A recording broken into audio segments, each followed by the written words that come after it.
Welcome to another video in mathematics. We're continuing our discussion in logarithms. In this video, we're going to be highlighting the cancellation laws, which you see on the top left-hand corner. It's boxed in yellow. And then you see our two functions that we're going to be working with.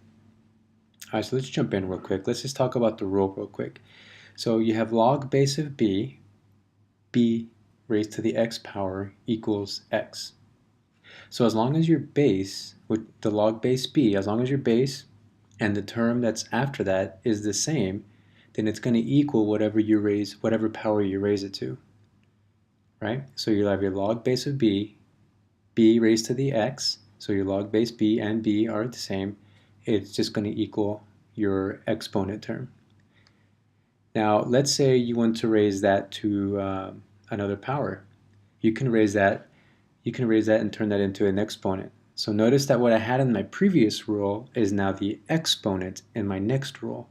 So now I have b raised to the log base b x, and that also equals x. Now these are very helpful rules when you get to a problem that is very complicated and you're trying to solve for x, and x is your exponent, or x is a term that's in the exponent. So they can get really complicated, but with these rules, it actually simplifies it and makes it a lot easier to go after that exponent, that x, that whatever term you're looking for. In this case, it's the x. These rules help you kind of unpack this complicated equation and isolate your variable that you want. All right, so let's see how this plays out in practice. Okay. Oh yes, one other thing too is that, especially for that second rule, your x must be greater than 0. Okay, all right, let's go take a look and see how this works out. So for our first problem, we have 2 times natural log of x equals 1. So the first thing I want to do is I want to get rid of that coefficient 2. So I divide both sides by 2, and then I end up with natural log of x equals half. Now, natural log is the same thing as log base e x. So it's the same thing. So natural log equals log base e. So since I know this, I can turn that now, my term that I'm pointing at, that term can now be put in as an exponent. And if I have e raised to the log base e x, then that actually cancels out that log base e. So if you look at the rule that I have on the left, and you see how it works out on the right, as long as those two terms are the same, then it equals x.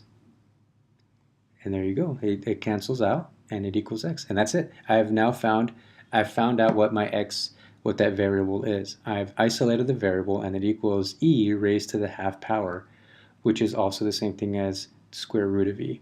So x equals the square root of e. And that's my solution for that. Okay, let's work out another problem here. So you have e raised to the 2x plus 3 minus 7 equals 0. So this is on the surface it looks like a fairly complicated problem because I want to isolate the variable, which is x, but x is in my exponent. Well, let me clean this up a little bit first. Let me get rid of my 7, move it over to the other side. So now I have e raised to the 2x plus 3 equals 7. So keeping in mind that I'm after the x in that exponent term, I want to get rid of my e, my base e. So I need to remember my rule. So if I times it, if I multiply both sides, now remember, whatever I do to one side, I must do to the other. So I have log base of e raised to the e raised to the 2x plus 3 power equals log base e 7. So then now my e's will cancel out, right? So my base e and my e are the same, just like my log base b and my b are the same.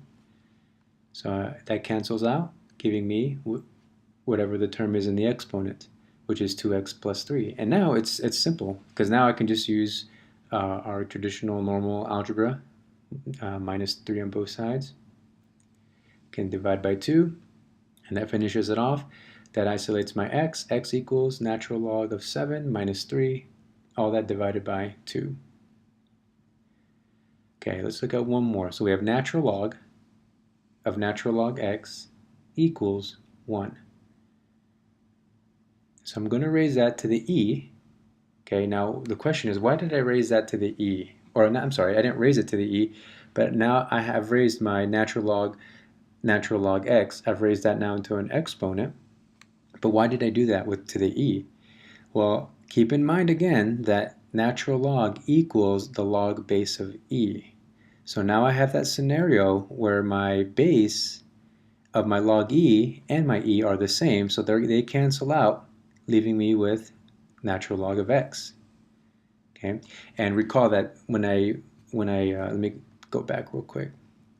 So in this step, the term that I had on the left, I turned that into an exponent, multiplying it by the base of e. I had to do that same thing to the right-hand side. So I have e raised to the 1 power. So whatever you do to one side, you must do to the other. Okay? And that is why I did it by e, because my base is e, so that's the part that needs to be the same so they can cancel out. All right. So I'm left with something a little bit more simple, and just recall again that natural log is the same thing as log base of e, so they're going to cancel out, and that's going to leave me with x. X equals e raised to the e power. I know it looks a little funny, but remember my goal was to isolate the variable, x, and x is kind of intertwined in all this natural log messiness, if you will. So the cancellation laws came in they were very practical for me to use in this case to isolate that x term that was inside, that was trapped in the natural log terms.